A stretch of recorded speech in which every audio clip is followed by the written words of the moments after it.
Hello and welcome to Coping with COVID with Dr. Marlo Archer. I'm a licensed psychologist and this is a Facebook Live show that shouldn't be a show.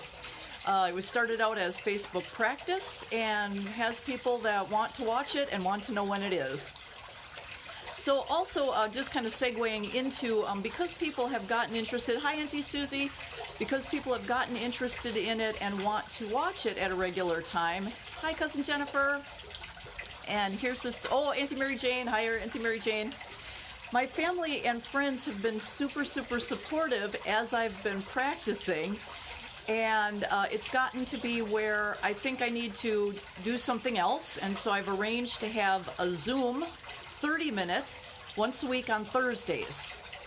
That's going to also be experimental because I haven't ever done that before in that way.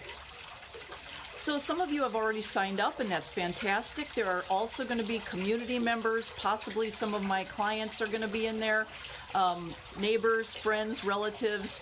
And I can't guarantee what that's going to look like or how that's going to be. Oh, here comes my husband and Amy Winkler. Hi! Not that the two of them are together. Can we hear Amy yell? Amy? No. Okay, just my husband. Thursdays once a week, we're going to have a Zoom half-hour version of this that will be interactive. And again, it is currently free because it is going to be practice. I don't know what it's going to be. I guess if it gets too full, I don't know what happens. I may have to limit it. But eventually I will probably be offering like more professional, educational things. And I'm probably going to have to switch to my office and not be outside. Just because the lighting is better and all that kind of stuff. Oh, there's Amy. I heard her. Woo! Hi, Amy. Woo! All right. Section 2, which is going to revisit positive psychology. We're going to be visiting that a lot during these times. I said in a previous episode to take the VIA.org. I don't know if it's VIA. I don't remember the website. But Google VIA character strengths and you'll find it. Take the character strength survey online and you can find out what your top character strengths are. There's 24, and today I'm going to just briefly focus on creativity. In times like this where everything is upended, there's a great opportunity to be creative, to try things you haven't tried, to do things differently, to think about, do I really need all that toilet paper anyways? What else could I be doing? My lovely husband decided he might just go ahead and install a bidet. So congratulations, we're doing new creative things. Also just looking at the ways in which that we connect with people. A lot of people are moving into technology where they weren't before. That's creative for them. Jamie, who just popped on, sent me something this morning about the telehealth therapist. I want to assure you all that I am wearing pants. Well, first of all, I'm outside, and you'll see there's a truck that's going to drive by right now, so maybe you can't see it in the video, but I'm outside, so I have to be wearing pants. But I will admit that I haven't washed my hair in a while. It's going to happen today, though. I promise it's going to happen today. Focus on creativity. Allow yourself to be creative. Hi, Jeannie. In the next weeks, do things differently. Try things. Learn something new. Third section, kids as resources. It really ties into the idea of creativity because kids are, as you were, naturally creative. Now, some of you have maintained your creativity well into adulthood, well into older adulthood. But lots of us in the day-to-day grind, we've just lost our ability to play and be silly. Hi, Dee. Hi, Cousin Mark. Hi, Auntie, honey. We're talking now about using kids as resources. If you are in your house with some children, now Mark, I know you've got some kids in your house, and sorry, Auntie Honey, you don't have kids in your house right now. Sorry. Anyhow, use kids as resources. Their creativity is outstanding. Let me come back to my Aunt Honey. Your granddaughter has mad internet skills. She can teach you Snapchat. She can teach you TikTok. She can teach you filters. Let her teach you all of that stuff during this time. This is still round 3, talking about using kids as resources. My other cousin Michelle has a house full of kids, and she is great at doing creative things with the kids and funny things and just playing. If you can't think of something creative, let your kids make up a game or do something silly. You know, those kinds of things that littler kids did, you can still do again, like playing dress up, like everybody gets to go into somebody else's closet and, you know, make some kind of outfit. Or you get to make an outfit for someone else, or doing makeovers with each other. Gender is irrelevant. Just let each other have fun and play together. And really allow yourself to learn new things. And know that even though it might be scary and you might make mistakes, it's all fine. Here comes Diane Pila. I don't actually know how to say your last name, Milio. I've known her for a long time. She's sent everybody to my Zoom meeting on Thursday. Thank you, Diane. We're in the 4th section now with kids and pets as resources for exercise, too. Lots of us grown-up people go to the gym and we do our elliptical and we do our circuit training and we do our strength training and we do our reps. And now that our gyms are closed, like, we don't know what to do. Ride bikes, run, play freeze tag, chase your dog, play fetch with your dog or your kids or your husband, whatever. Kids naturally run around, pets naturally run around, and they want you to run around with them too. If you just have a kid and a pet in a room, you can get so many calories worth of exercise if you will allow yourself to get up and jump and run and wrestle and tickle and play and throw things safely. It also will be really, really good for the kids and the pets and everybody's anxiety level. Another movement that's going on is the chalk your block. Go outside and draw something on your sidewalk with chalk. Several people in our neighborhood, I think Ashley's done this, and I think Mary Blaylock has done this. They have made obstacle courses on the sidewalk with like slalom and jump, and here you have to stand and, you know, move your arms, and, you know, here you have to do burpees. Hey, Jackie, this is a great way to exercise when your gym is closed. Kids, pets, creativity, being outside, keeping your social distance, but still having fun. You can still have fun. My Aunt Sue pops in with, walks around her dining room table. Yes, you can do laps around the dining room table. We have tile in our house. I have a pair of roller skates. I move all the furniture aside and I roller skate in the house. Yeah, not a great idea, but fun. Next is a little bit darker. The next section is talking with kids about death. That's never easy, and it's never fun, and we never really want to do it, but this is going to be a time where people are going to be talking to kids about death. I say this about anything you're talking to kids about. Say the shortest, true answer that's developmentally appropriate, not inappropriate. Also, I just heard indoor trampoline and medicine ball. That's fantastic. We are talking about death, though, now, so moving on to death. I think it's important for you to admit to yourself what you believe about death before you even try talking to your kids about it. Because if you're trying to tell your kids about something, whether it be reincarnation, eternal life, spirits, angels, heaven, hell, nothing, decay, decomposition, whatever it is you're wanting to tell your kids about, like, you better make sure that you believe it first, because they're not going to really buy it from you if you don't buy it. You know, if you're like, well, I think after we die, we go to a really good place where everything's awesome. Like, that's just not convincing. So get your own views in line first before you talk to your kids about it, and really just answer their questions simply. Don't go into tons and tons of explanation that they didn't ask for. Answer the questions simply. They usually will go away and think about it and maybe come back later with a different question. On to section 6. Oh, this one was asked for by Danessa yesterday. Adult timeouts when you're alone with the kids in the house. Yes, if you have kids in the house, you're alone.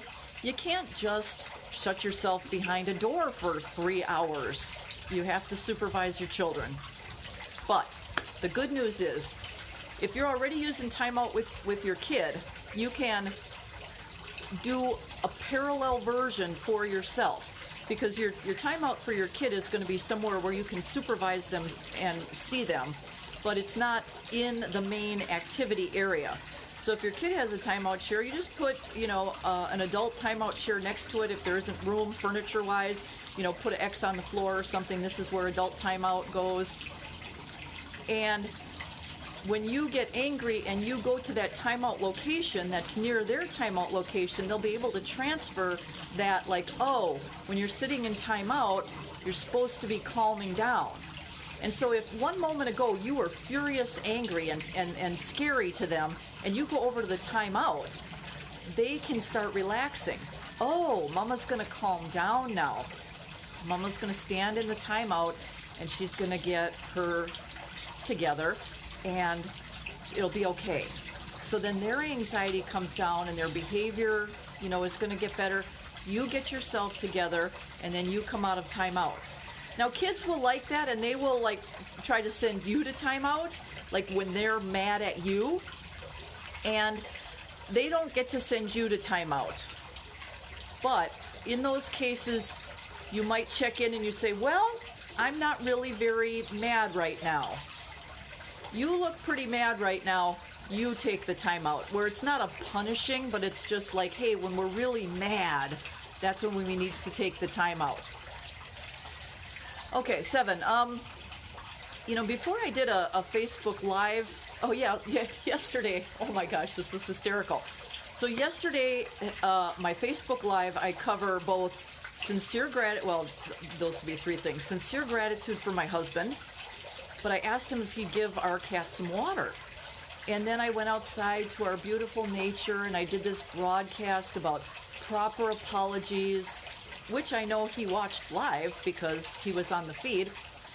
And then I went and did some things. Then he prepared our swamp cooler for the next season. And then I noticed that he didn't do the cat water, and I was instantly pissed. Which brings us to this segment, which is anger management. So, when you find yourself super pissed, my abbreviation is SGTPA, and you can remember that by Some Good Tips for People's Anger. S is for shut up. When you realize you are really super angry, shut up. Just shut up. That's the first thing, shut up. So, when I saw that cat's water, I was like, shut up, shut up, shut up, shut up, shut up, shut up, shut up, shut up, shut up, shut up, shut up, don't say anything. And he came in smiling, talking about this and that, and I'm just telling myself, shut up, shut up, shut up, shut up. Then G, get away from the situation. Now, you might not be able to remove yourself physically, you might not be able to get out of the room, but you remove yourself mentally. So I just removed myself from that mentally and paused and breathed. During that time, the T is think. Think about what you did that wasn't very helpful. You're going to instantly go to, well, it wasn't me, it was him. During that time, I thought, the thing that I did is I didn't tell him when I wanted it done. That was on me. Then P is a plan for how you're going to not let that happen again. Well, first of all, I have to tell him I do want it done now. And then next time I tell him something, I have to tell him when it needs to get done. And then I need to apologize to anyone that I've harmed by my actions. So now, actually, during this process, he has already figured out why I'm mad. And he's come back and he's apologized. Now, 2 apologies were bad, which is going to get us into the segment we had yesterday about apologies. Hi, Kim. But his 3rd apology that he gave me while I was still shutting up was a good apology, and I was able to come around to the A, which is my action. My apology to him was, I'm sorry I didn't tell you when I needed it done. Yeah, end of problem. Okay, 8. This section is, I'm thinking about the structure of the 30-minute session that I'll have tomorrow. And I'm looking at maybe having like several sections that are kind of bigger in nature, like maybe 3 main content sections with some introduction stuff in the beginning and some closure stuff at the end. So probably each one of these will have 3 main topics. And I'm probably just going to be going with whatever topics people seem to want. I'll start with things that I think are important, but as this moves on, I really encourage you guys to submit topics that you want to see, questions that you have. I've already covered things that people have put forward. So any ideas? And please, only submit ideas if you're actually going to go to it. Like, if you're not going to go, let the ideas come from people that are going to go. Next section is gratitude. I'm not going to just ramble gratitude today, although I'd like to. I want to talk about just some specific gratitude practices, because this was good before COVID and it's going to be good after COVID. The idea that each person have their own sort of gratitude practice that makes it routine. So perhaps you have a gratitude practice of when you wake up in the morning, you just write down 3 things that you're grateful for from yesterday. Or you make a prayer or meditation to some higher power of 3 things that you're grateful for. Or perhaps you at noon sit outside intentionally and you look at things and are grateful for every specific thing that you see, and you pause and you just be grateful for the propane tank that allows us to have barbecues, and the sign that we got from our dear friends Roger and Greg. You just allow yourself to be really thankful for the things in your environment. Another gratitude practice is to have each person, when you're shut up in the house with a bunch of people, have a period of time where each person says to each other person something that they're grateful for that person in just the last 24 hours. Now, that can be awkward with kids and with adults, where like you just had a bad day with the other person and you're not really feeling that loving towards them, and maybe not even really that thankful. You help everybody just wait patiently, and you say, you know what? It takes time to think of these sometimes. That doesn't mean anything. We're all going to give little... I was going to say somebody's name. I was going to say little Maddie a time to just think of something that she's grateful to CJ for. Might take some time. We're going to give her that time. And then you just all sit patiently and wait, and she will absolutely come up with something. You don't let people off the hook because they can't think of anything. They can think of something. You just give them the time and let them think of that. And it also gives the person who's waiting a chance to kind of just deal with discomfort in a place of safety. And we all need to learn how to experience discomfort in a place of safety. So we're at our last segment for today, which is integration. And today's doesn't seem very integrated to me. I think I was kind of just ran in here quick, and although I had my list of stuff, I wasn't really all that prepared to talk about it. And what I'm going to take away is that that's also fine. Like, this is also fine. Nobody's going to write me complaint letters, like, I don't think you were very organized today. I was very disappointed with segment number 6 because I thought you should have spent more time on segment number 5. Nobody's going to do that. Actually, what I'll do is I'll tell you nobody is doing that. Sometimes we worry that if we put something forward this publicly that, like, we'll just be, like, just totally criticized. Yeah, no, probably not. So integrating that, whatever you do today is fine. If you're having trouble focusing, that's okay. Give yourself lots of compassion. Appreciate the people that you're stuck with, your kids and your pets.